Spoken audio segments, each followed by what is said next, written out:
Alright, so welcome to the second episode of the Game of the Month podcast, month of February 2015.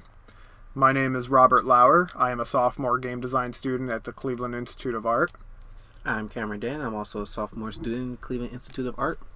I'm Colin Wolf, and I'm the same as these guys right here. Alright, so the Game of the Month podcast is a podcast, it's a club, where we all play a game that's free to play, and then at the end of the month, we talk about it. So, book club, but with video games. Anyway, I thought we'd open up with more, casual conversation. Last time we got right to business. Yes. So, how was everybody's weekend? It was just Valentine's weekend. How was your Valentine's, Cameron? Sounds good. Sounds good. So much. Running around, driving, picking up, cooking, buying, being pleasant. I'm sorry you had to be pleasant. At least mine went to crap. So we live in Cleveland and we had a terrible blizzard. And my girlfriend lives in Akron, which is an hour south of here. And it was a complete whiteout about right outside of Cleveland. Everything just went white. So I had dinner reservations at 6, left here at 4, didn't get there until 7. I had originally planned to pick up all the gifts, before picking her up, and none of that happened. So, she had all of these wonderful gifts for me, and I felt so bad. She got me candy, she made me, one of those, probably on Pinterest somewhere, that necklace that's like a Lego. And you put them, she has the other half, and you put the Legos together and it makes a heart. Oh, yeah. Yeah, I know, it's so adorable. So cute. And plus, because it's a Lego, I can just add on to it. I can have, a Megazord for, a necklace. Oh, gosh. I'm just going to get everything from the Lego movie, wear it from my neck. I need to see that now. You haven't seen the Lego movie? No, I mean you making that. Oh, okay. Oh, of course I've seen the Lego movie. Oh my god, I was you're coming over to my house right now. I didn't get through all of it. I got halfway and then finished it. Are you serious? Yeah, I didn't get to finish it. I got distracted. It's not when I first heard the Lego movie was being made, I remember I was in the theater and I saw a commercial. I thought it was going to be the Transformers movies and everything like that, just being able to remarket things like a giant commercial. Yeah. Mm-hmm. And while it was a giant commercial, it was a really good commercial. It was fantastic, whereas the Transformers movies... they explode. Explosions. Yeah. I like them because they explode. The second one pushed the bill. Was it the second or third? Was that the one with the explosion at the city? Yeah, and also the one with the explosion at the factory. Okay, which one was the explosions at Egypt? I believe that's the second one. Okay. Yeah, and then there were the explosions, within the explosions. That was the best scene, I think. It's just Michael Bay as a director, I just can't stand him. Everything is explosions. 2 cars drive over a bridge. The bridge explodes. But why did it explode? Because they drove over it. There needs to be explosions. Come on. This guy, he just... married his wife in the ring, exploded mid-wedding. Oh Why? my gosh. Because he married her. I just think of the Wreck-It Ralph thing where they're about to get married and the cyborg just bursts through the window. Spoiler alert. Oh yeah, because it's a crucial plot point to the story. So, She's programmed with the most tragic backstory. Technically, that never happened. Okay. Actually, have you ever heard of Last Thursdayism? No. It is a belief that cannot be disproved. It is the belief that everything in the world and the universe was created last Thursday. Even your memories years ago. Everything was created, and technically you cannot disprove this. No matter what you say, you just say all your memories were created last Thursday as well. There is no way to disprove that. It's just this weird philosophical... That's crazy. Isn't it? That's crazy. How do you prove that you exist? I know.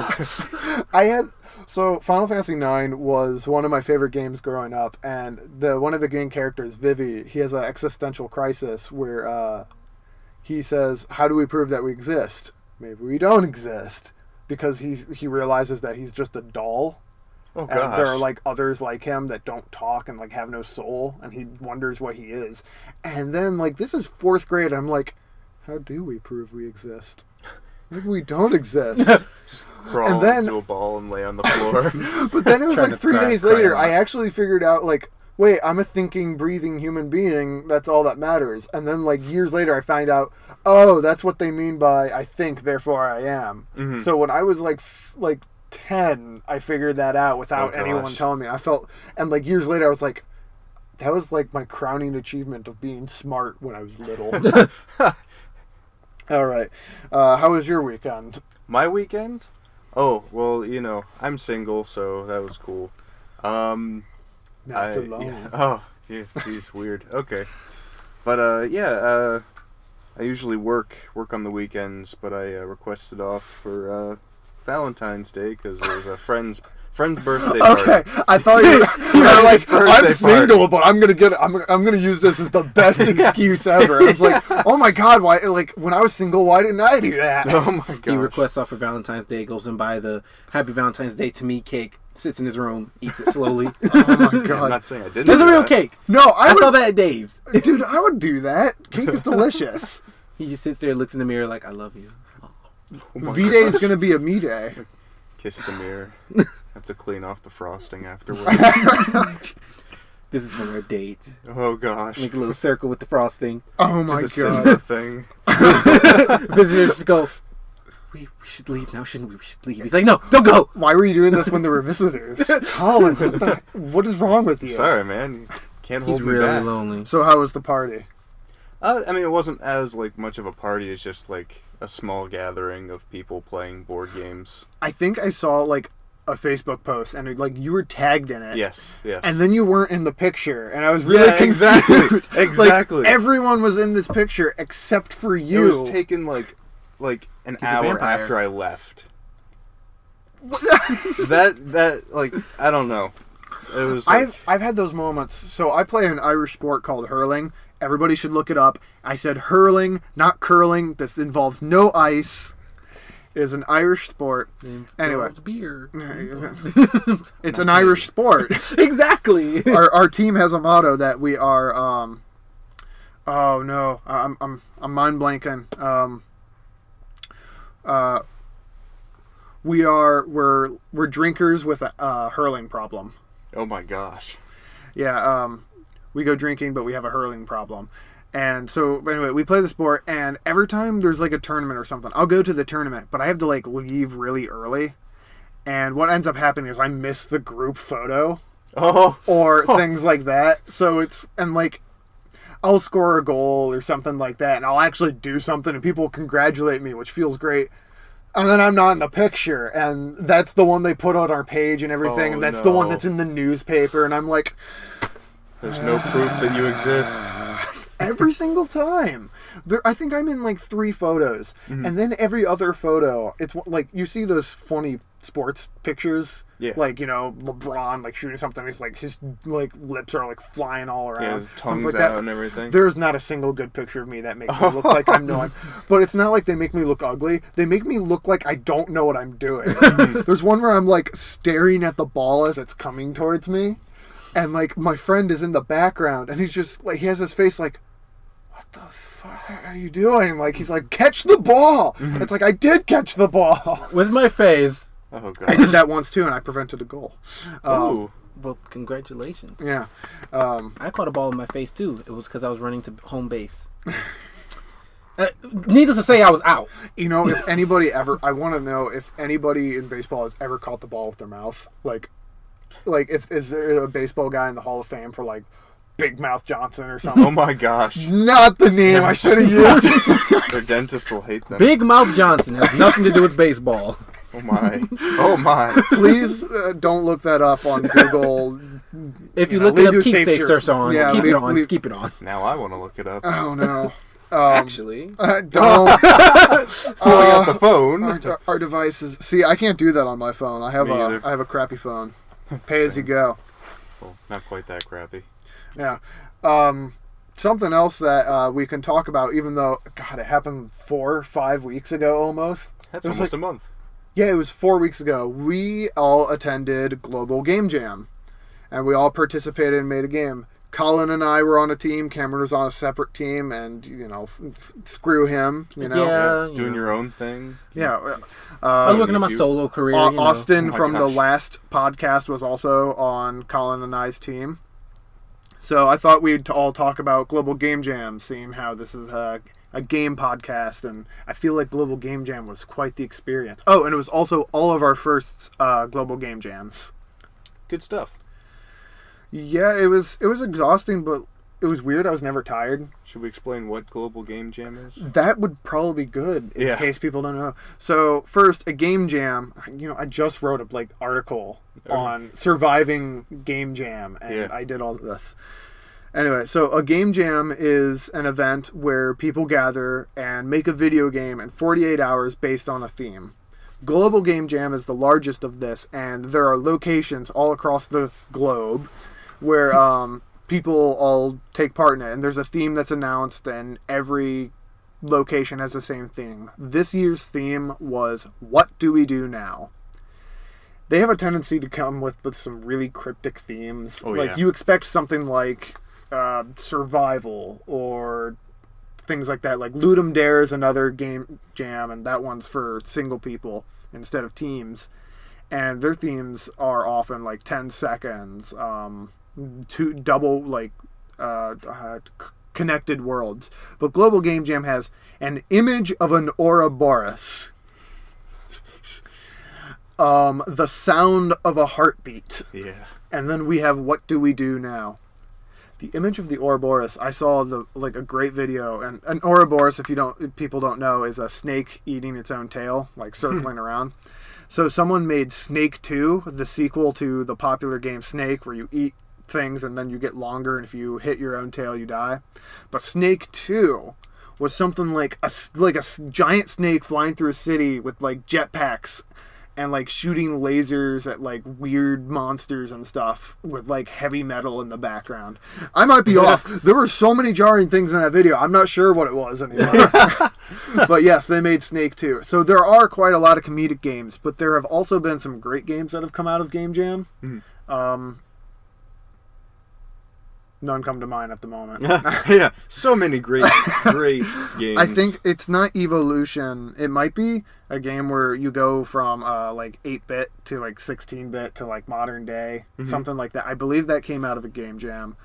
I also heard once that Portal did, but don't quote me on that. There was I think I read about this. It wasn't Portal exactly, but it had to do with portals and everything, and then Valve approached the people. Okay, so it was because I believe that was from DigiPen, because I think so, and something like that, and yeah, they made a game with portals that was similar to their idea, and then Valve approached them. I wasn't sure if that game was made at a Game Jam or the idea or not. It was the idea. So how did everybody's Game Jam go, Cameron? Want to talk about your game?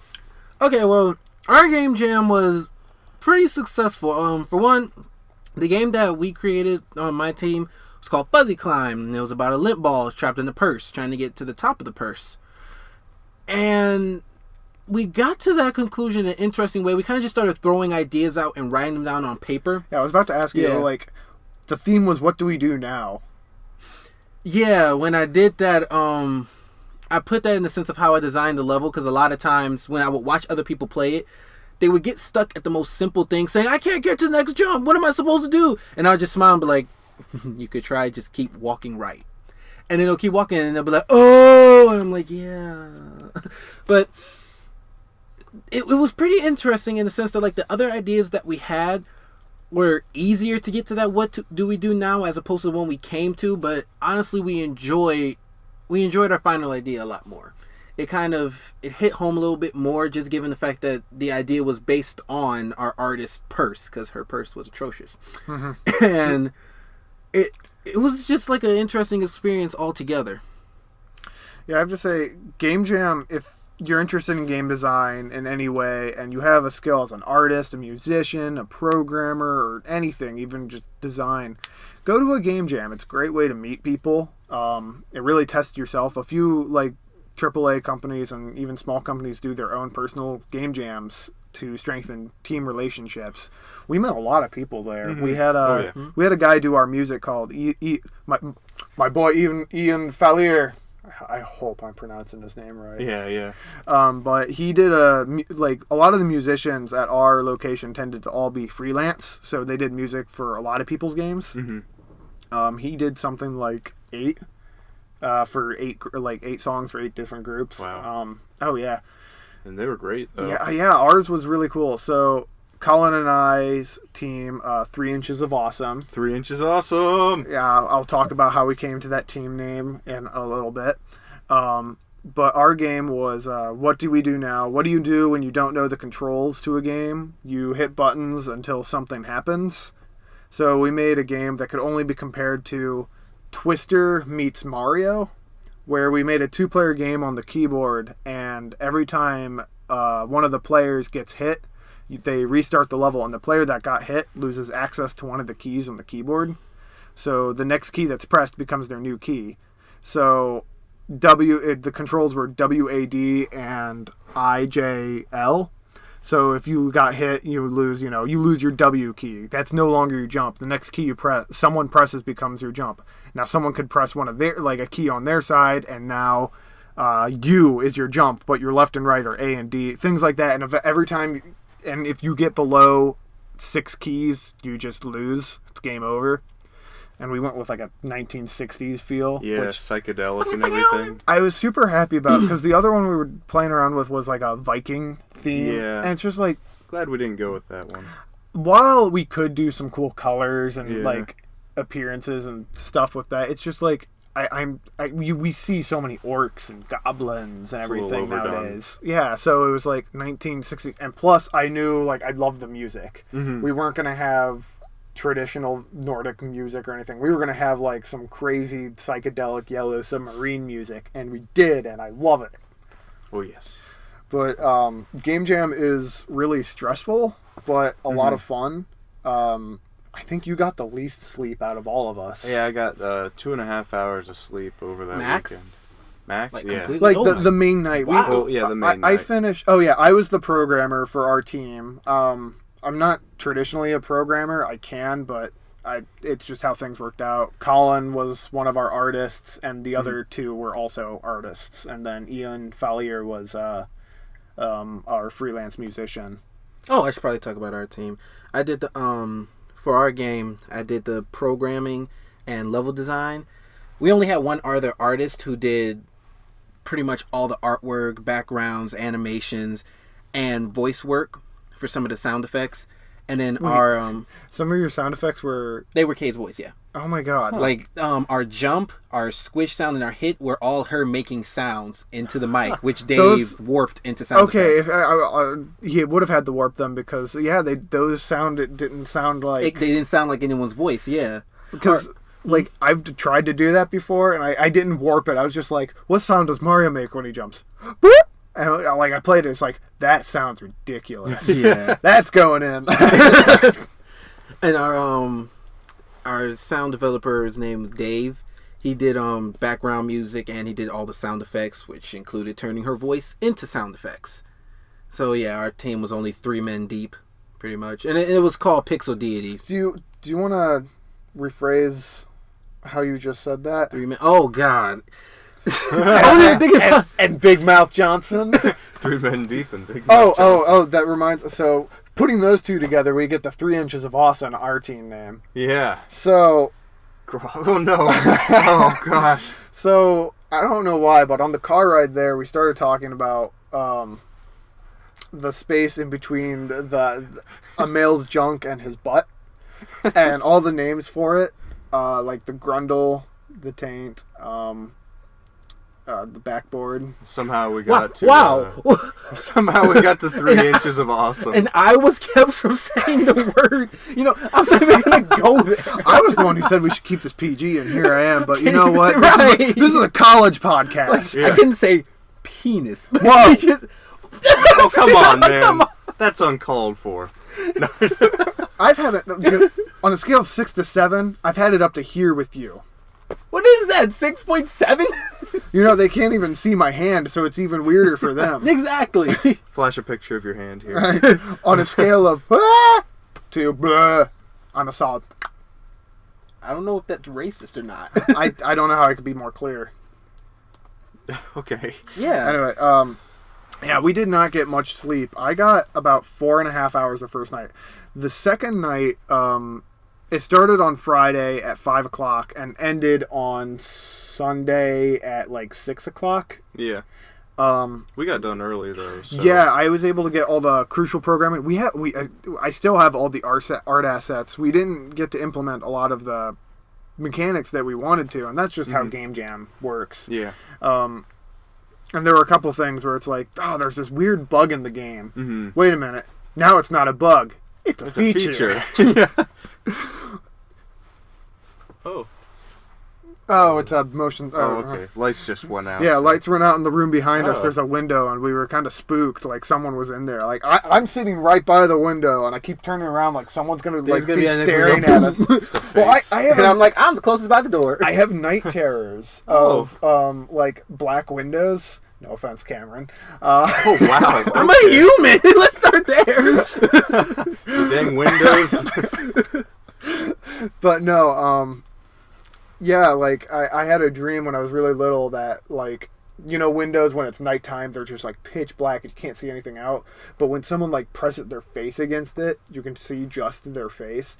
That scares the crap out of me. So I even today, like if there's like it's nighttime and there's like a completely black window, I will find myself like I'll be walking and I will suddenly sprint past the window and then continue walking. Like windows just freak me out. Good to know. Yeah. And now I'm sitting. Now that I say that, there's a dark window behind me, and I'm gonna turn around and someone's gonna be in there. Yeah. I'm gonna get out and then I'm gonna just go into the room behind It's gonna us. be Austin. Of course. From the last podcast. Yeah, he died recently. Yeah, something like that. I don't know.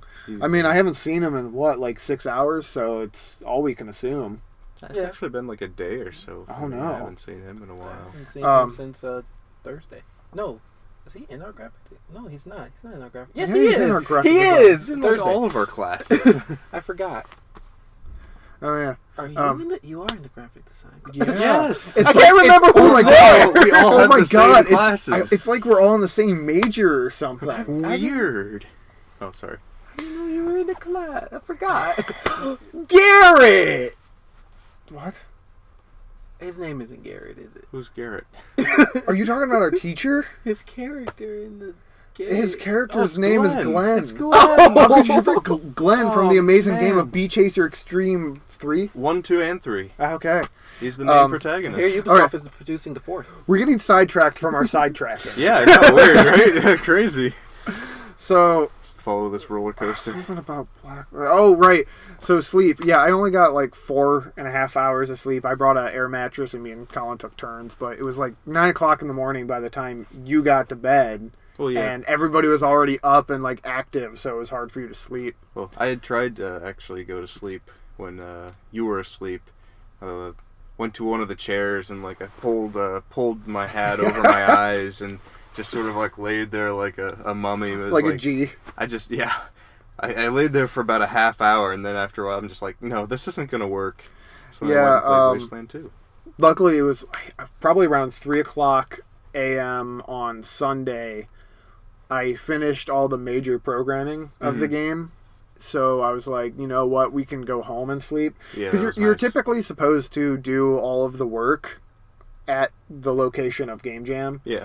It's like things like, of course, don't cheat is the obvious one, but then there's the whole, like, you get the best experience when you're there with everybody else who's working. And I guess some tips is for Game Jam, get some sleep a little bit. 45 minutes is like the perfect time for a nap. Yeah. It's the right amount of time for a REM cycle to go through.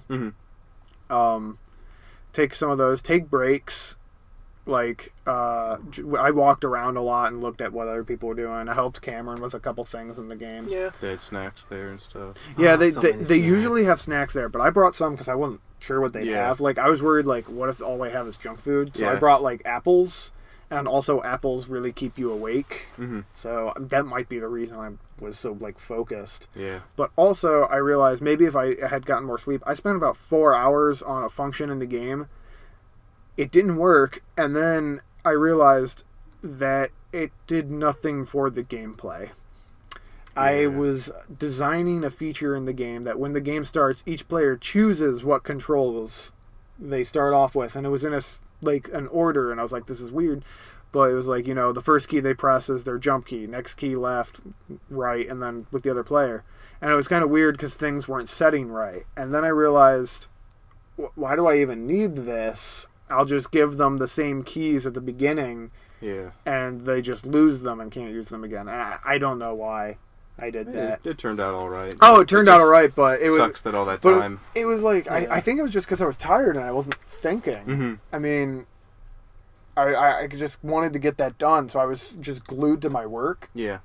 So I wasn't thinking about, is this necessary work? We could have had another enemy in the game, or we had originally planned to have these platforms that you could we had a ground pound function, and that was working, but I didn't get the chance to implement it in anything like switching buttons and moving platforms, so I just removed it, and we just had the platforms act as like waypoints. So I will definitely post a link to both of our games in the podcast or on the page so that people can play our games and tell us how much we failed. Yeah. We also had a dart launcher that we were going to add too. I am so happy with our game though, especially with the theme. It was a really fun mechanic.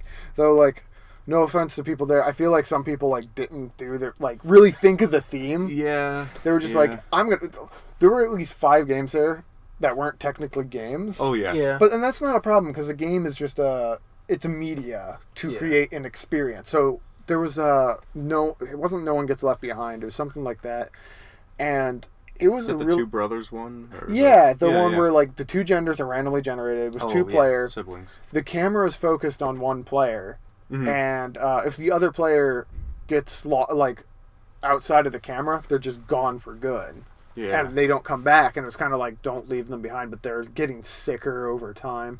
It was slowing down. It was really beautiful. The game was beautiful, and then at the end, it was like a 3-minute game, which is weird because it was like, we only had 2 minutes to present. And they were like, our game is 3 minutes, can we please just, it's exactly 3 minutes long. And then the world crumbles. It was really neat. Yeah. And then there was the elephant game. Not a game. Yeah, not a game. It was somebody just played around with physics, and all of the movement in the game was physics-based. I know there's a term for it. I don't know. Shadow of the Colossus, the horse did it. I never played. I wish I had. I haven't played either. I know the game, and I appreciate it. I've always wanted to play it, but then I saw someone play it, and now I know how to beat all the Colossus. Colossi. No point in playing it. Yeah, Colossicals. Colossicals. Anyway, but it was like that, and we were like this 2-legged elephant, and all the movements were based on physics. You move your foot, and it applies a force to the bottom and kicks it up. Yeah. And then you had this crazy trunk, and I think it was either over time or he hit a button. And just swung it back and forth. It swung the trunk back and forth, and you just were hitting balls around this environment. But then eventually the trunk explodes, and the heavy elephant just gets super sad. It's I think he's swung it too hard or something. Yeah, broke it. And he just swung it too hard, just went back and forth too hard. All of a sudden, the nose just exploded off. It was so amazing when that happened because we were already laughing at the elephant, and then the nose just explodes, and we were like, "Oh God, no!" There was the submarine chef game. Yeah. Oh yeah. There was no the chef had nothing to do with it, but it was a game you had to pull these switches, and the theme was, what do we do now? And someone was telling you what to do. Mm-hmm. And every time you flipped the switch, and all the instructions were vague, the blue switch surrounded by his friends. Yeah, it was a big button or a switch surrounded by a bunch of little gray buttons. They were all different colors and different locations, but every time you flipped a switch, they turned yellow. Mm-hmm. And then the last command was, flip the yellow switch. And as soon as he did that, I was just like, you son of a bitch. Oh my God, it was so fantastic. I kind of wanted to play that game to see if I could actually remember where things Yeah. were. I also figured it out because he said like starboard or whatever, like port side. I was like, I don't know which way that is. Boats. Like someone yelled that from the audience. It's left. He was like, thanks. It's like you made the game. Yeah. What if like they made it wrong? Oh And my when they god. said it's left, he went left, and it's like, wait, it's not there. That's not port. Like, you don't know boats. Need to Yeah. study some boats. I know boats. I'm on a boat.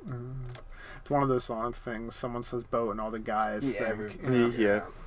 Like when someone says "Let it go."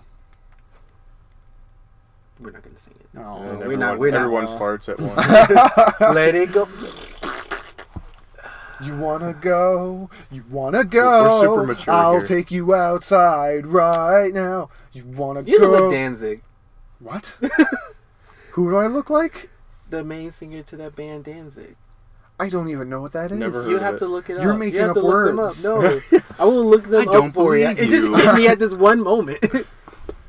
I mean, when I had really long hair, at one point in high school, I had hair that went past my shoulders, and we straightened it, and I put on sunglasses and a top hat, and I looked like Slash, like exactly like Slash. Nice. I'm upset about that. Can you play That's- guitar? that's pretty- No, Oh. He can play piano. I'm learning to play piano. And what if just looking like Slash gave you the abilities of Slash? Just If that suddenly- worked, I wouldn't want the abilities of Slash. Like I wouldn't be dressing as Slash. I don't know whose abilities would I want. Batman's. Are we doing this again? Is Yeah. Batman going to show up in every podcast? Yeah. Is this going to be a recurring theme? Possibly. I'm Batman. Richard Simmons. No, you're Oh, right. oh man, I would love to have the power of Richard Simmons. Like, everyone takes him as a joke, but like he's actually like kind of smart. Like Yeah. he said something that I really, really liked. He said, I don't care whether or not people are laughing at me or with me. When the king is upset, he doesn't go to his queen or his advisor. He goes to the court jester. Mm-hmm. I was like, that's a good way to look at things. Like, I try to make people laugh and everything, but, you know, if they're laughing at me, I don't care. They're laughing. I'm bringing joy. Yeah. Yeah. I don't know. I guess a self-esteem kind of evaluation. What else can we talk about Game Jam? Like some of the... We talked about some of the presentations. And, I mean, I'll post a site where everybody can play the games. Although, I didn't think about this. I can't seem to edit our game or like team page. Uh-oh. And I re-uploaded our game. So the link on the page takes you to a broken link. Oh. So I need to figure that out. I'll post the link to the actual page, but you can still download the game. Like, that still works. It's going to be like the version with a couple bugs. The features. Yeah. Yeah, I mean, I guess some of my tips for Game Jam was, one, take breaks, eat well. You are what you eat. Don't just eat the Yeah. junk food there, because you're going to feel sick. I ate a lot of crap, and my tongue was on fire from Yeah. like the acids and stuff. And I was fine. oh, jeez. I Yeah, am but half you're junk. used to I eating went crap. overboard. Yeah, I'm about 75% crap. You are what you eat. Exactly. Wait, I'm human. The mystery meat. It's people. It's Soylent Green. Gosh. I may add for tips towards the Game Jam. I would say, like, when it comes to teaming up with people, it would benefit well to quickly establish a good relationship with the people you're teaming with. Like, if you know them prior, then it's good to know what they do and what they do well. But at the same time, if you pair with people like that you just met, it would do well to like just establish a good relationship with them early on before continuing on. Because it's like everyone's there for the same reason, but it's a good team building thing. It's a great way to make connections and be able to flow together. There's kind of that kickoff event at the beginning where Yeah. everybody's just chilling and eating, and then there are keynotes presented, and then the theme. Yeah. I mean, I met a few programmers and musicians when we were doing that. I think I met Ian when we were just eating dinner. He said he was a musician, and I was like, that's cool. You know, we might need a musician for our game and everything. We didn't know what our theme was until the second day, really. A big tip for me. The first day. It was just... I think, you know what? I feel like this is going to be a recurring theme because I say this all the time, and I said it on the last podcast. I just remembered. Don't add bells and whistles to a bike with no wheels. A lot of really successful Game Jam games have been nothing but rectangles. Yeah. Mm-hmm. I mean, if you want to, like, there were solo teams who made games, and it's like, if you're doing that, don't focus on your art, focus on your mechanic, because that's where Game Jam is a time of experimentation. Mm-hmm. Whether or not we're going to make a full game out of our game, I don't know. Yeah. I mean, we might add a level or something, or play around with it, but... Dude, we definitely going to do that for ours. Few little features. Like, the feedback we got from that was... But, I mean... It's, like, insane.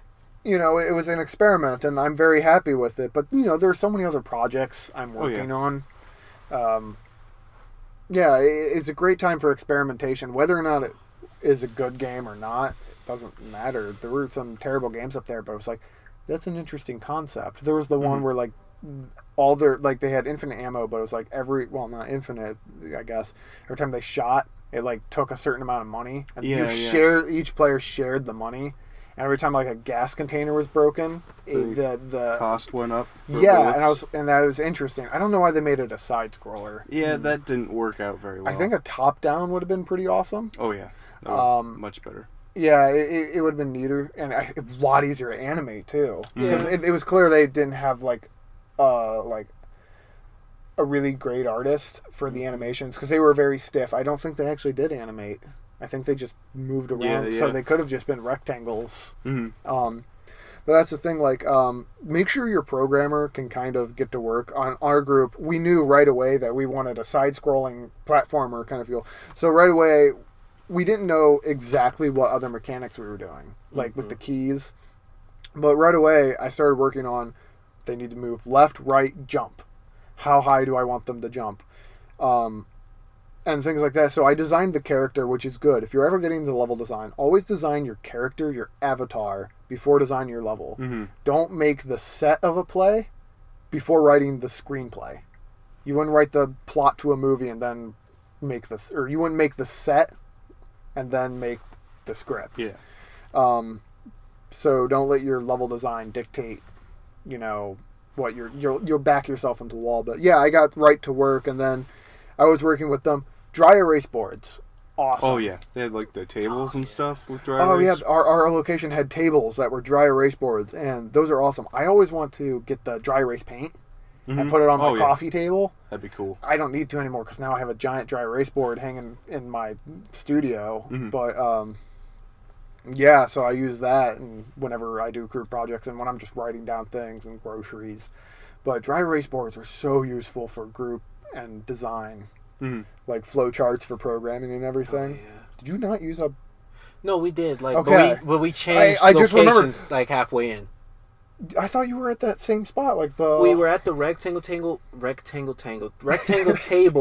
the other room at first, but then they had that meeting, yeah. and we just never went back in there because we were like, well, we're comfortable here, so we just stayed at the little circle table. But at that point, we didn't need it anymore. Okay. Yeah, we were done ideating, so... I don't know what other locations are like, but I hope they all provide dry erase boards, and if not, it was just because the launch house. It was because the launch house is the way it is. But I feel like there are other locations like that in different cities. I mean, yeah, it just hopes that there's, like, they set theirs up in places like that. Look up what they have at the game jams. I brought my own markers because I have game design pens, or I call them those pens with, like, the multiple colors. Yeah.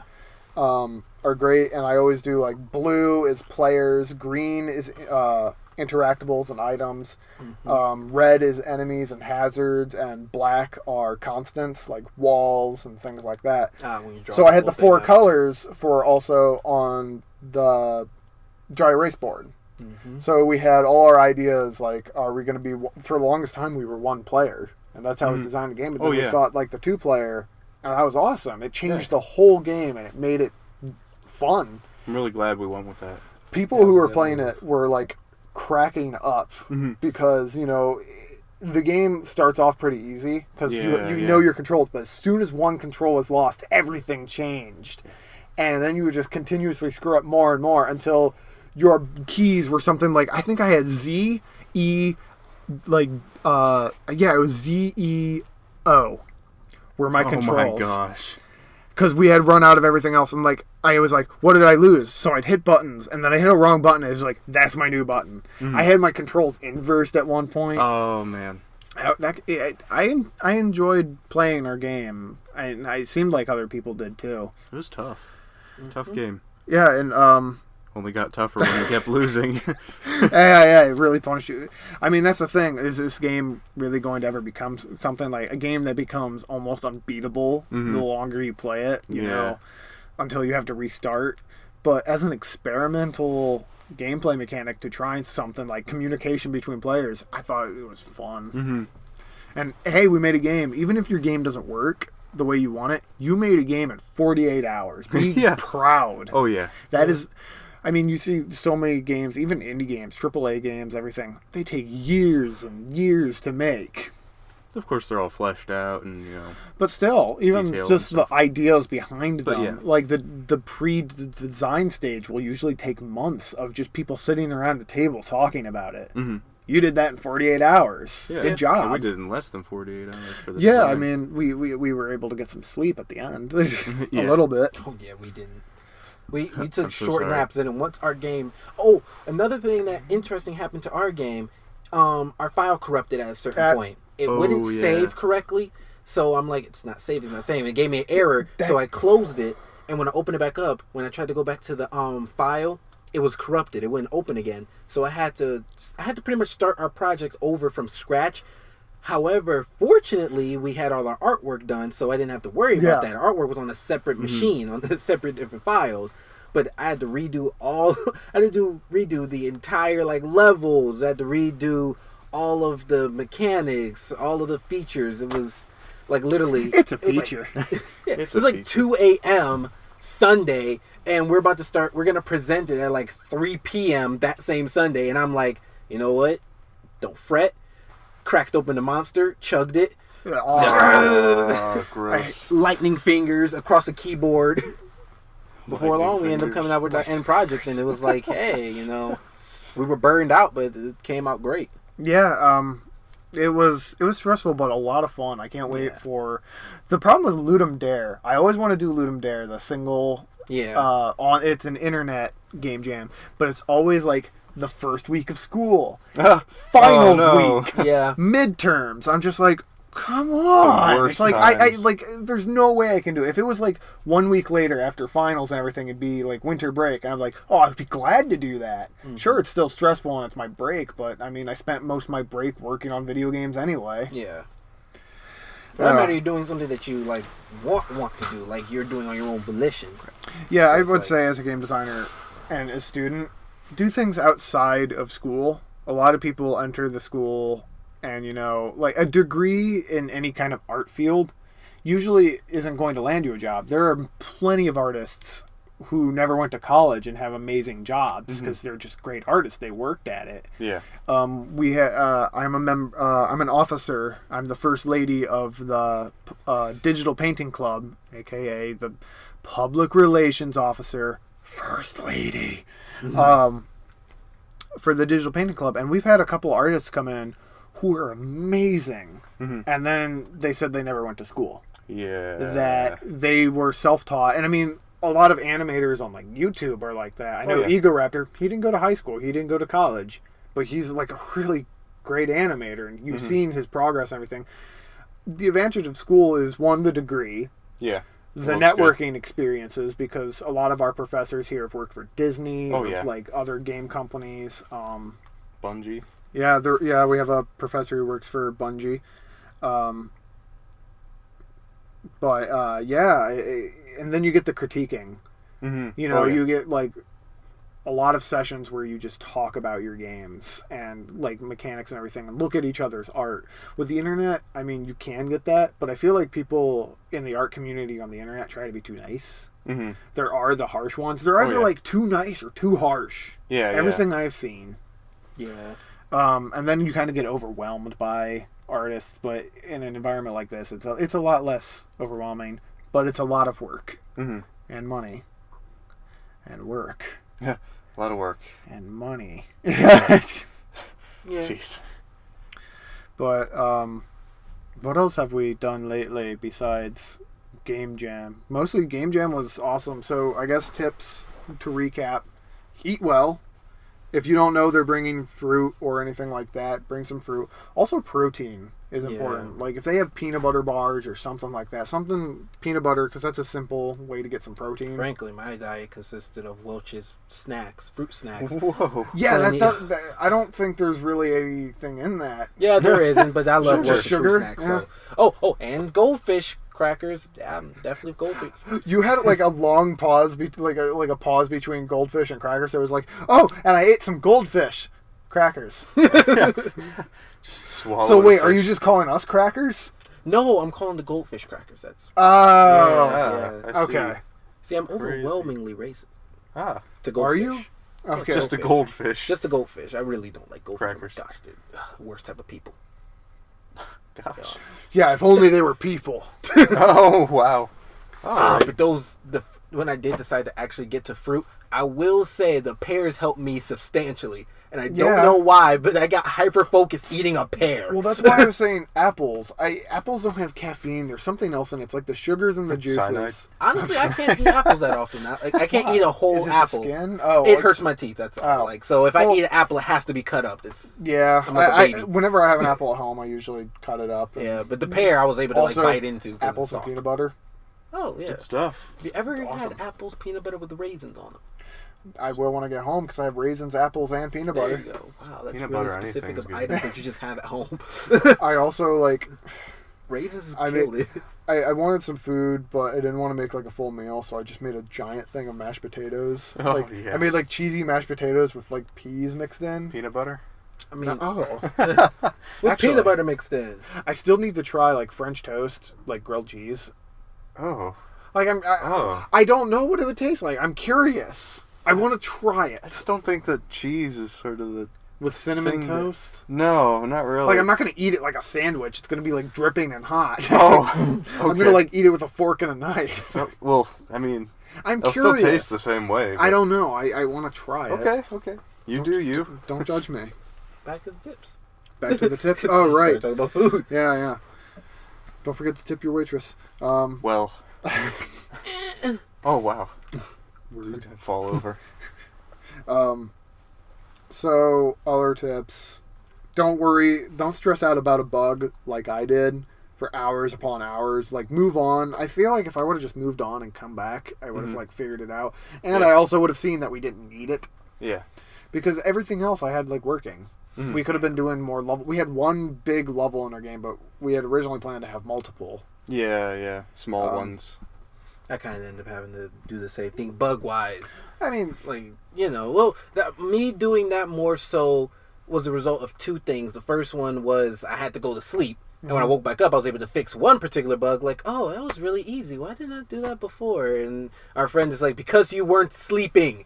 Because you were depriving yourself of sleep. I'm like, okay, that makes sense. The second one came from our game crashing, which made me realize, let me just push past it and do something else. I want to reiterate: make sure your programmer can get to work as soon as possible. It's the biggest part. It was kind of or one the interesting biggest for our parts. team because I was expecting to have to like wait till the sketches for the artwork were done and wait till the main No. thoughts for the music were done, and while I was white boxing everything, I look up and the sprite for our character is done already. Like all the animations are done like But 2 hours I saw- later. I saw, I think, 2 groups who spent a lot of time on the art phase. Yeah. Like designing what a character looks like before doing the mechanics, which is really what Game Jam comes down to. Yeah, it left their mechanics kind of like It was, Jeez. but no, I lost my train of thought.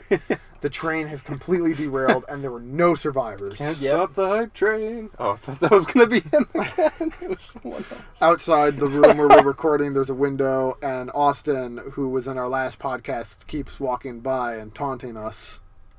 But someone else just walked by, and I thought it was gonna be Austin, so I was in a pose. You know Austin's just going to appear in this window that I'm terrified about now. Yeah, Yeah, that door's yeah. unlocked. But yeah, make sure your programmer can get to work. If it's a platformer, there's jump. Program that. Break up the work if, you're going to need someone for environment, things like that. we tried to do that. I had such a hard time finding another person for environment. Yeah. We ended up just having Kay do it, and she was able to learn it like that. I was proud of myself for the programming because I'm not like a heavy programmer, and this mechanic was interesting. Like I had to create 3 separate variables. I think actually I only used 2, but I ended up creating 3. I don't know, something like that for each letter key on the keyboard. I wasn't doing every key on the keyboard because 48 hours. Yeah. Period. But what else? I mean, I wrote an article on surviving Game Jam. What's some more of my advice? Don't get stuck on a bug. Eat well. Take breaks. Yeah. Take breaks. Don't eat I Taco took Bell. so many breaks. Take some breaks that aren't related to anything video games. Mm-hmm. We couldn't really watch videos because we only had so much streaming. Well, at night there wasn't very many yeah, people at night there, so. at night watch a cute cat video. I think that's when I enjoyed working the most at night, when like most people decided to leave at a certain point, so it was like open space, everything kind of quiet down. So I'm somebody who likes I was eating an apple quiet space at night. Yeah. I was walking around programming At night. Mopping the ceiling. At night. I thought we were good. Okay. The whole, like my breaks consisted Dang of it. getting up, going to get food, walking, looking at other people, being annoying to other groups while eating food. I did that too. Yeah. And then I'd just be like, okay, let me continue working. Not many people. One of the groups they just vanished. I thought they left, but they were in like a secret room. the Yeah, entire one of the time. groups like it was really awkward because I saw the door close. I'm like, there's a group in there, and I started hearing really strange sounds, and I was gosh. I'm like, what is going on? And it turns out it was their voice acting. I hadn't heard that. It was them creating the voice acting for their game, and I'm like, are they in there? Which group was this? Which It was game? the ones who did the well, their sound wasn't working, but they did the RPG like game. Oh, where you had yeah, that was yeah, them. yeah. But the sound wasn't working because they were like one of the first ones to present, so they That couldn't get their sucks. sound to go. Mhm. But they Oh, actually have voice acting also- for it. Talk to people. Yeah. I mean, global game jam and game jams in general, like the whole group thing. We ended up working with people we all knew, but we still talked to a lot of people. We went in there with like a pre-made team just because other people are making teams or ahead of time, but so it's kind of it's like your B plan. Like I didn't want to be the programmer, but I know how to program, so I knew that I might end up as the programmer for our team. I can't program. Yeah, there he is. He's There's creeping that on us. Austin again. So I think that's our primary advice. Talk to people, and we're going to take a short break because the small room we're in is losing oxygen. Yeah, and, we're suffocating slowly. I have to tinkle.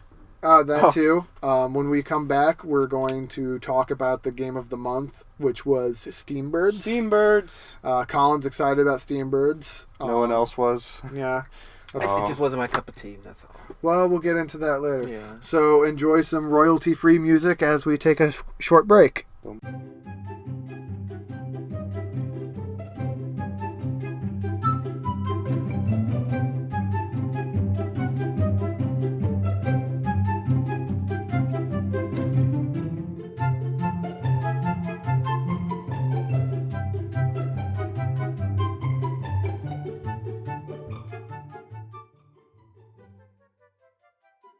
Got a real thing going now. Welcome to the Space Jam.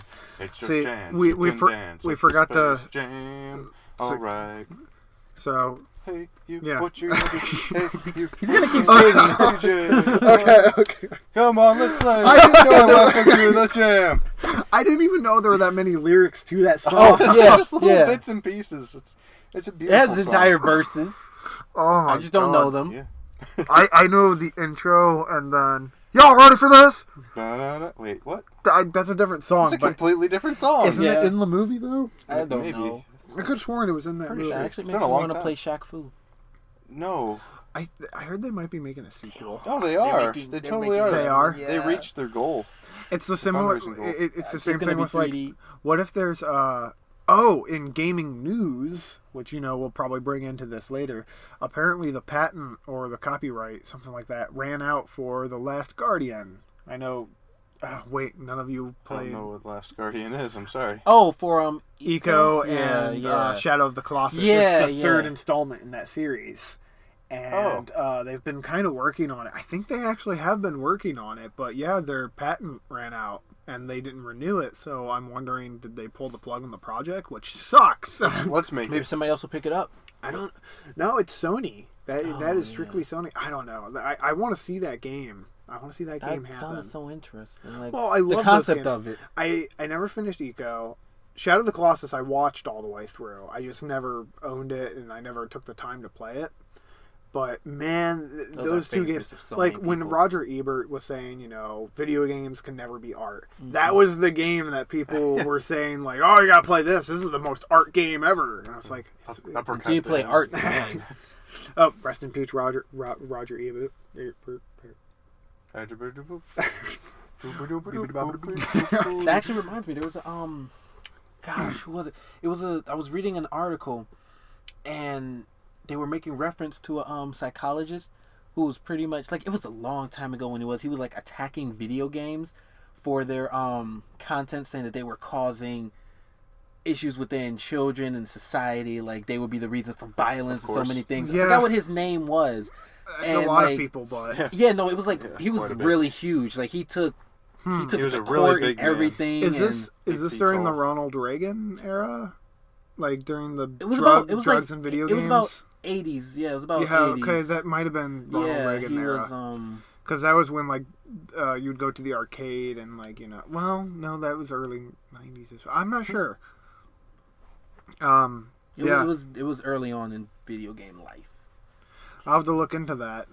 It was because the article was about I should know this after teaching a class on video game history. The article I was reading was about a I forgot what her name was. It was like I think it was about Anita Sarkeesian. I forgot to say her last name. It was about her, Sarkeesian, I believe. It was about her, and they made reference to him as comparing the two, which I'm not going to put a standpoint on that because I don't want any of that business right now. Because that's like a hot point for people. Games like this have always, like video games in general, and before that, pinball machines were banned in New York for years, like decades. Really? Oh yeah, because they were seen as gambling devices. Huh. I throw a lot of quarters and even in there. Like coin-op games, like beginning of Atari and like weird like shoot the pucks games, things like that. They were all seen as gambling games. I've spent like entire amounts of rent worth of quarters on those games. Like it's bad, man. It's bad. Like I should have. I can't tell how serious you are. I'm not. Like I wish there were still. I one of the machines. I think there's a barcade in Coventry. No, down the street. At Happy Dog, they have arcade machines in the back. It's all pinball. They're all pinball, yeah. And one of them is Mortal Kombat, I believe. Well, and then there's that the corner alley, which has the Mario Kart arcade machine. Upstairs. I still haven't played it. I need to go play the Mario Kart arcade. I played it. It was fun. We couldn't get the multiplayer to work on it. Really? Yeah, that's like the whole point of that. Yeah, we tried to, and it wouldn't sync up with us. It just like we put our quarters in at the same time and everything, and it just wouldn't sync us up. So we just end up playing by ourselves on, That's sort of sad. Like, I beat my race first. Playing by ourselves next to each other. Yeah, like, I won my race first because you put your quarters in faster. That's part of the race. You also went to the shortest track. Yeah. Oh my gosh. Anyway, so the game of the month for February was the game SteamBirds, which is a strategy biplane or airplane game. Yeah, by Spry Fox. The company. Yeah. I thought you were naming a plane. No. I found by Spry Fox. Okay. Yeah, the studio. By Spry. As a Spitfire. The game was a strategy flash game or internet game, might be HTML5 or some other weird nonsense nowadays. I wish everything, like I remember when things were just flash games. Yeah. HTML Flash. So the game's central premise is that you, with the planes, you drag their path. There's an arrow, a cursor, and when you drag that path, that's the direction the planes go, and everything happens at the same time. It's turn-based, but when you hit a play button, everything moves at the same time. Mm-hmm. And so there's a lot of foresight in how you plan everything. And when things fly in front of planes, they shoot whatever's in front of them. Yeah, automatic shooting within certain range. So, you want to try and get behind the planes. If something's coming up with you, you can do and then they have special abilities for you can boost really quick. You can leave a gas trail. you can do with 180 and turn yourself around. That's what it's all about. I was just thinking that. Stick your right wing in. Stick your And plummet. stick your right wing in. Stick your right wing out. Stick Send your your right biggest wing airplane out. in and And fall vote out the sky. for. Okay, this is And getting out vote of hand. for Romney. It's right wing. Oh, okay. We see how well that went. But Oh. See, I was Politics. going there, but you interrupted me with something about babies and airplanes. Yeah. Alright, guys.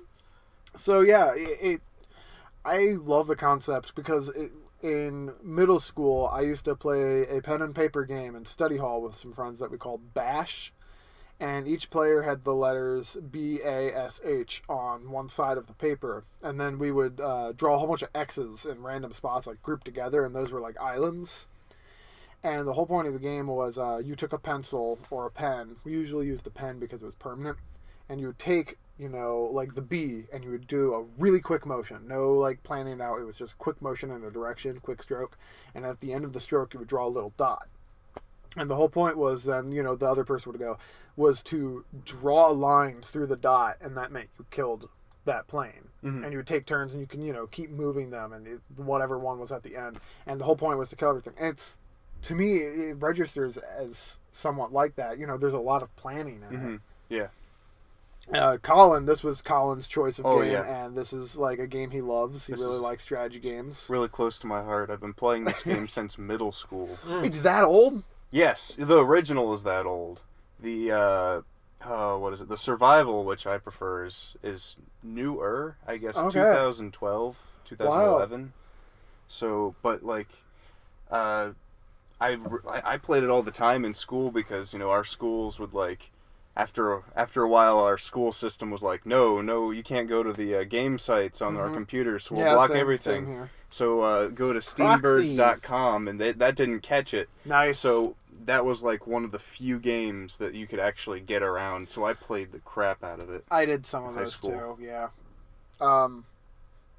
So overall, I have to say I did more or less like the game, but I mean, it felt bland to me at certain times. And Cameron, what's your opinion? Because you were saying right away that you didn't like it. Yeah, I just couldn't get into it. Like, me personally, I love turn-based games. I love turn-based strategy games. Like, I kind of grew up playing games. Besides platformers. Do you mean like turn-based strategy like Disgaea? Or Kinda like Final that. Fantasy Tactics? Or, because like the ones I Both. think of, Final Both. Fantasy Tactics comes to mind. Advanced Wars is a personal favorite. Fire Emblem. Yeah. Like, they have a different feel to them. Or do you mean turn-based strategy like Magic the Gathering? Pretty much all of them in that sense. Like, I like... Oh, but they're- this one. Not this Well, one. Like, this one's well, a bit different. Yeah, It is. Where it has a everything different happens feel. at the same time. And Because, everything. see, like, the That was turn... similar to Ogre Battles on the N64 and Super Nintendo. See, the turn-based games that I've, like, come to love in that sense, like, Final Fantasy games type of turn-based. You're in front of each other, select a move, boom, watch it play out, figure out what your next move is. There's a game called Arc the Lad, if you guys ever played it. Yeah, I like that played it. kind, too, where you're on the map, you have to move around, you have to pick who you're going to face based on your movements, based on the character's attack. And this was kind of close to that, but not so much. I like movement-based, turn-based in that sense, too. And then, like, Magic, Yu-Gi-Oh! Type of turn-based, too. Kind of the same thing. But this one I couldn't get into only for the sense that, yes, everything was happening at one time. My issues were that, like, okay, I would make my movement, and sometimes my movements felt, like, rather pointless. Like, there weren't any movements that...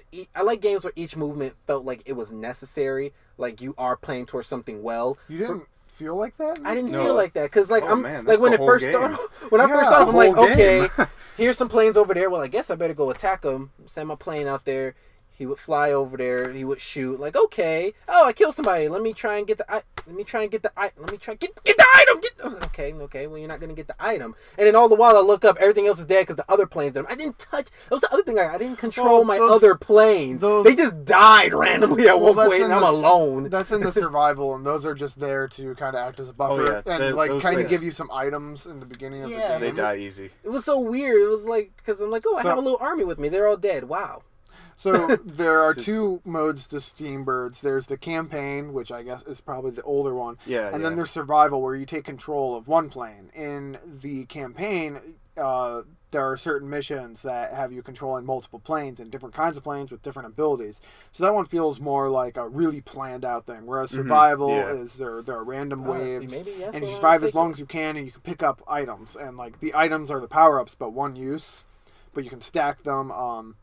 I really liked. I think it was the turtle. It had a really high defense, and it had like a whole bunch of shields that make you invulnerable, but you can't shoot. And I would always use that to get behind things and like avoid those sticky situations. Use the 180. You can swing around and come right behind them. And I used the 360. Like, oh hey, it's gonna help me turn around. I thought can get that item. Yeah, no, he went forward and started spinning. I'm like, yeah.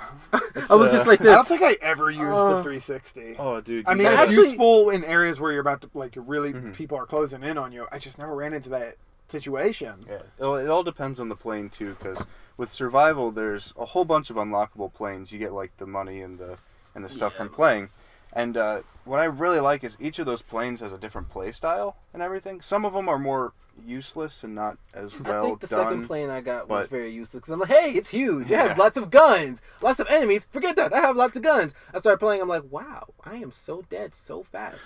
You know, I found like.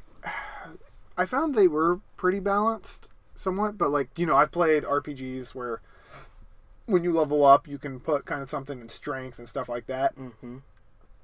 I would throw so much into strength because so many RPG battles, turn-based battles, I don't like them anymore. Like Final Fantasy IX, I was saying earlier, used to be one of my favorite games. I love that story. I could go on for like an hour and a half rant about just the story and everything like that.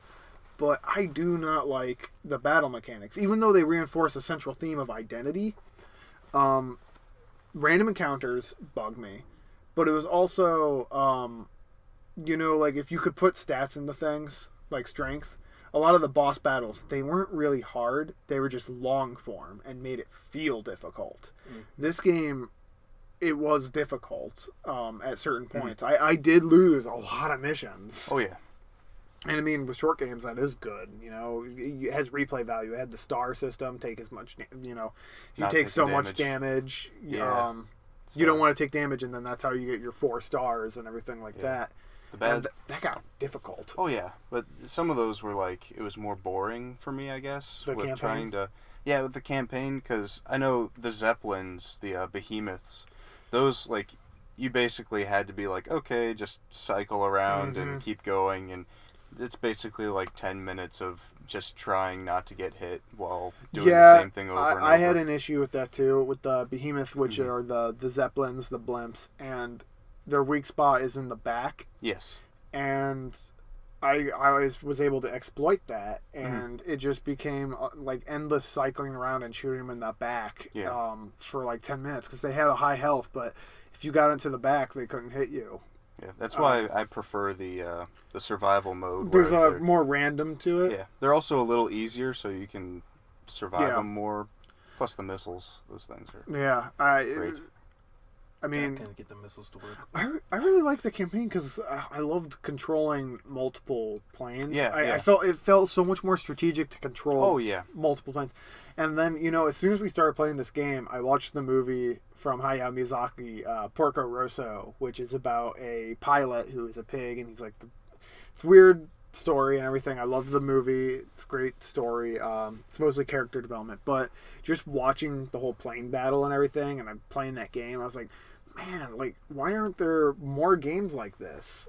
Strategy based. Like, there are a lot of like there's Star Fox and stuff like that, but those games are fun. Star Fox, and hopefully that new one Miyamoto is working on is going to be awesome or come out. Where just the Wind Takes Us, that one. It has a name. Star Fox. I'm sorry. You know what? I was still thinking about Hayao. Oh my! Oh yeah, you're talking about Hayao Miyazaki. I was the still Wind thinking Rises. about him. Yeah, I was still thinking about him. Yeah, I don't know what they're doing with Star Fox. Something they mentioned it at one of the Zelda conferences. Yeah, I didn't hear about it. I love Star Fox. I do too. I can't wait. I hope it comes out good. I can't wait for the next Mario game though. But there's also an iPad version of the game I wanted to sort of touch upon here. It was free for a while. Yeah, I got it when unfortunately, it was free. Apparently you have to pay for it now, and then there's a lot of in-game microtransactions, which I do not like. Sucks. Yeah, there's microtransactions. I don't think are bad. When they force you to kind of like play them to beat the game, then that's bad. Pay to win. But like Plants vs Zombies too, which maybe is a game we will do on here, but I've gotten through the whole game and I haven't had like there are a couple moments when I have the grind, but if you're good enough at the game, you can get by. And the only plants that you can like you have to pay real money for are like plants from the old game. Like if you want the chomper plant, you have to pay for it. It's like you don't need it. There's nothing catered to it, you know? Extra. Yeah, it's just an extra thing. It's like buying skins for things. And like there's nothing wrong with that. It's when you can't progress in the game or they almost force you to buy things that it becomes a huge issue. Or if it's slapped in your face regularly. See, problems I had with the iPad version. I mean, there's like one or two things they did right, I think. Or did well or added. Like they added a new power-up, which actually gave you an extra AI companion that would fly around. That is kind of cool, but you didn't get to control him, did you? No. He was like the stupid one that just like, oh, hey, the closest guy. But like, you could pick up like 3 of those, and then 3 turns in a row, you got this little swarm of people just following you around. You're like, yeah, let's do this. Well, that's the kind of stuff I love in Binding of Isaac. Oh, yeah. And they also had like the side missions and stuff. You took a look at it a little bit ago, but each plane had sort of like some set side missions that you could accomplish for extra like in-game money. It's copper. But what I really didn't like... Oh, well, and also they also had... you could purchase with in-game copper the extra planes to fly with you, and you could actually like control more than one plane and everything. And that was awesome. Like, I always loved that. But what they don't do right is... They increase the amount of copper every time you use that, and they also the enemy spawning. That was a huge thing for me in the iPad version, where it's not on the computer version. Like you don't really notice like the enemies spawn in the computer version of Survival, and it's like they're facing a random direction. They're always like a certain distance away from you and everything, so you at least can like look at them and you can prepare yourself for it. In the iPad version, there's like no limitations on where they can be. And they're almost always in squad form. So they can literally spawn right on top of you and end you there. That is a game-breaking design decision. That's not just a bug. Oh, yeah. And it stops you from like... I was like so close so many times to beating like the in-game like side missions and stuff like that. Like it's like take down a certain number of these types of planes or something like that. And I like get so close, and then all of a sudden, this like, 4, like the strongest, planes in formation spawn on top of me or like right next to me. It's really weird. Yeah, it was interesting. But yeah, that was very game breaking, and I mean, I eventually I 100%ed the iPad version, but I lost a lot of hair. Just pulling it out, and it's very stressful. Not as fun as my computer version. My biggest issue with the game, is that there's a lot of guessing. Whether or not, which is great for certain strategy-based things, like like trying to predict, like because you have crop dusters which leave behind poison gas, and if they go into the gas, takes damage and jams their gun. Yeah. Which is great for planning things like that. That's what I loved about the multiple plans, is planning that out. Oh, yeah. In the campaign. And if there's one thing I love in games, strategy games especially, it feels great when you feel like you outsmarted the enemy. Oh, yeah. And I got a lot of that in this. But not knowing what your range was and what the range of the enemies was really irritating. Like what scope you had. And a lot of the planes were triangular based, like think back to arcade games like Asteroids. You know which way the spaceship is facing and which way it shoots. A lot of them are like that. So you know which way it's facing, but sometimes the range was like a cone, which makes sense, but because you can't see the cone and there's no tell, I think I'd be safe, and then suddenly I'm getting shot. And I can't shoot them. Yeah. And then that's really upsetting. And the other things was like how how close can they be when I shoot them, how far away. And so they would start shooting me, but I'd have to be right next to them. And with the blimps, it's kind of understandable. But the other one was, there are these round fictional... Spotters. Yeah, there are these round fictional planes. And Like they have turrets. 360-degree aim. It's very short range. Big green ones. Well, they were just round. They're just And they have basically like this- circles. Yeah, and they had Hate those 360-degree shots. So, but it was really short range. So you had to be like right next to it.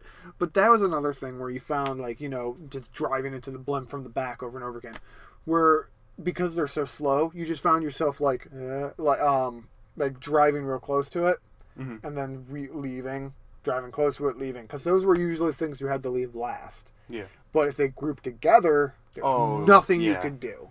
And the fact that the whole game is based around planning and things like that, and then they have a plane that can shoot in 360 degrees, kind of breaks that. Like, that enemy, when you have to encounter that enemy, it changes everything in the game. And I didn't like that. Those were the missions and in the survival that irritated me the most. Mm-hmm. I would actually go out of my way to avoid those planes so I can have fun. Yeah, I mean, that's sort of, I guess one of their functions is like just to act as a barrier. And if you don't like keep up on taking out those barriers, they become a real hassle.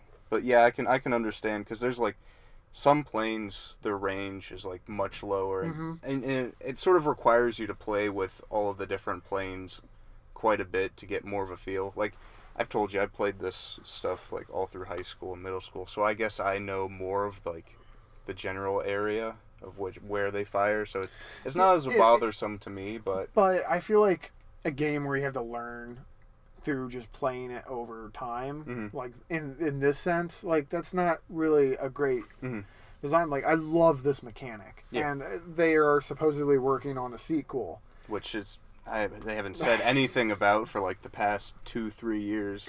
I would love to see them like fix things like that, because they had this great aesthetic of like you're looking at a World War II era map. Yeah.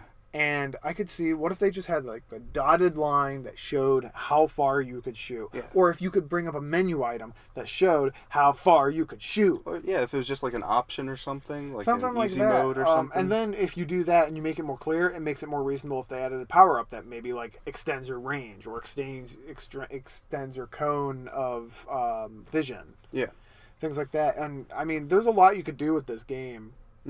I would buy a professional version on the iPad. Oh yeah. It's just like not knowing was really breaking it for me, because I found myself taking damage really often, like halfway through a mission, and I haven't taken any damage. Then at the very end, I took damage because I couldn't tell how far the enemy could shoot compared to how far I could shoot. And you know, that guessing can be argued as a good design. I don't like that in a strategy game. Like, what if things were more random in a fighting game? Yeah. Random things in a fighting game do not work. And I feel like random in this sense doesn't work either. Random in like an XCOM sense works. I don't know. What else? Did you do much of the campaign, Cameron? I didn't even get to the campaign, honestly, because I went straight to survival.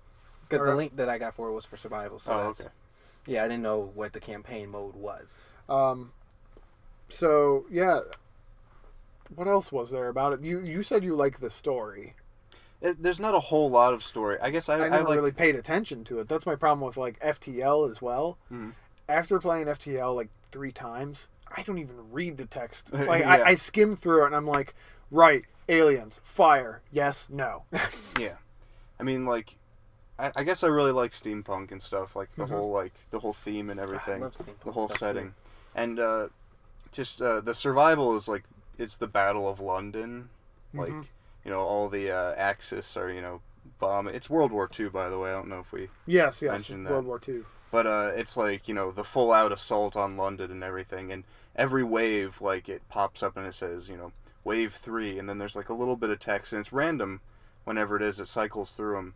But it gives you, like, you know, the orphanage on, you know, on this street has been evacuated. These children will see you as a hero. And the scientists refuse to leave their lab. They will find a cure for this poison or something like that. And it's like, I guess it's not Like flavor text. it's flavor text, yeah, which I really enjoy, and Flavor text can be enjoyable. Yeah. What else about, like, I mean, the Zeppelins just had a lot of health. Like, oh yeah, some things I also feel weren't completely balanced. mm-hmm. Zeppelins were really annoying because they just had an absurd amount of health, but And, there was a dominant strategy. Just fly behind them and keep shooting them. They can never shoot you as long as you hit them from behind. Yeah, in the survival or in the campaign, at least. I don't think I ever really had to deal with Zeppelins that much in survival. Yeah, it was random and everything. But the missiles were. Oh yeah, the missiles you said.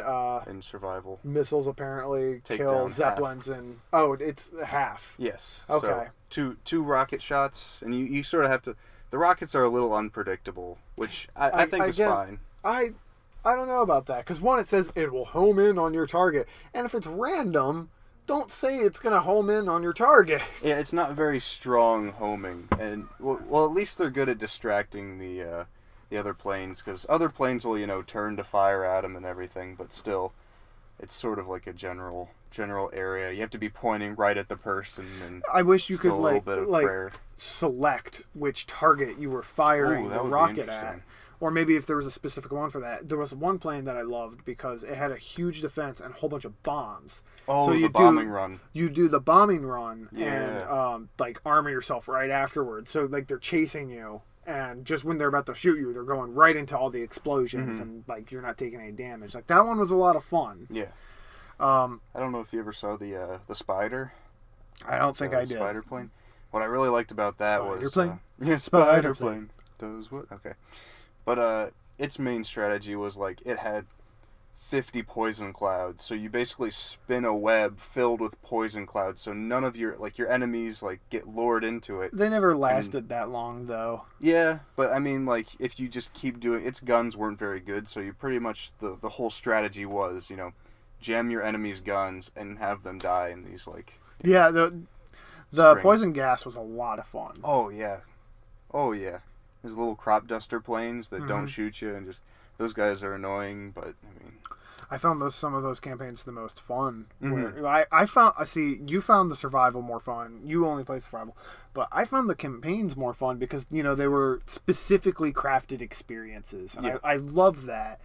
And the survival didn't feel. It just didn't feel like enough when I played it. But the campaign, because things were very specifically planned out, that it felt more difficult. Certain situations, like one plane versus 3 Zeppelins, was like, oh my god, what do I do? Oh, you gave me this and this and this, so I gotta figure out how to do this. There was one mission where I felt like I outsmarted them, where I was able to do a 180 right off the bat with all 4 of my, I think all 4 of my planes. Lure the 2 planes out. Oh, it was 3 enemy planes and then a Zeppelin. Yeah. So I lured all the other planes out and then turned around again and zoomed back towards the Zeppelin. So they were all left because they were really slow planes. Yeah. And they couldn't get to me, and then I just destroyed the Zeppelin while they were preoccupied. And I felt so good for doing that. I felt smart, and it felt like a huge accomplishment whenever I beat the mission. And then there were the stars, which gave me the sense of accomplishment. Oh yeah. But I never, because you can only survival was more like pinball, get the high score. Oh yeah. And I liked that. I just I never got into it because you only controlled one plane. I wanted to control. I found it more fun to control multiple planes, like other strategy games. Oh yeah. And I would have loved that too. Final Fantasy Tactics, I do love those games. Like Cameron was saying. Again, with the iPad, you could get those, but maybe not necessarily purchasing them or anything. Yeah, I mean, I don't know. I don't think there's anything wrong with purchasing it, but with what you said about enemies just spawning on top of you. Oh yeah. I'm not paying, because it looked like it was $3. I'm not paying $3 for a game that when I'm playing it, things will just randomly spawn on top of me. Yeah. It's like a zoo. Yeah, maybe we should start blocking the window because that is distracting. Oh yeah, very distracting. And what's even worse is these are people we know, and they know what we're doing, and then they're interrupting us. Yes. Next time. Well, maybe we can start moving on to what we will be playing next time. Next week, next week. If only we could do this weekly. Yeah, really. One day. Someday. Next month for... What's next month? What's after February? March? Okay. So next month, for the month of March, the game we will be playing is a game called Peacekeepers, made by the studio Berserk. I found this game a while ago and I really enjoyed it. It is a rail shooter. It's on the iPad for free, last time I checked. I played the iPad version before. It's a really fun game. There are some similar elements of upgrading and special abilities to SteamBirds, but it's mainly action-oriented. It has a great sense of humor. Is there anything else you guys want to talk about? Some questions? I want to say people can email us. There will be an email address at the bottom of the description. If you want to email us questions, feel free to, and we will answer them in the future. We are all game design students. We have experience in game design. If you have questions relating to that or about the school, Cleveland Institute of Art, we are students there. All right, let's close off. I'm Robert Lauer. I was the facilitator for today's podcast. I'm Cameron Denton, and I was the annoying one for this podcast. You're also the one with the finger in your mouth. Get that finger out of your mouth. Dang it, boy! Boy! Just chicken on these fingers. Oh. Yeah. Did you just... Okay. And, I'm Colin Wolf, and I'm the third person here. And he talked this time. Yeah, weird, right? Yeah, last And I talk podcast. least. Yeah. It seems like there's always one. Yeah. It's more passionate about this game, so... I was least that sort of passionate adds. about it. That adds to it. You were least passionate about the last game. Yeah. And I'm Bobby.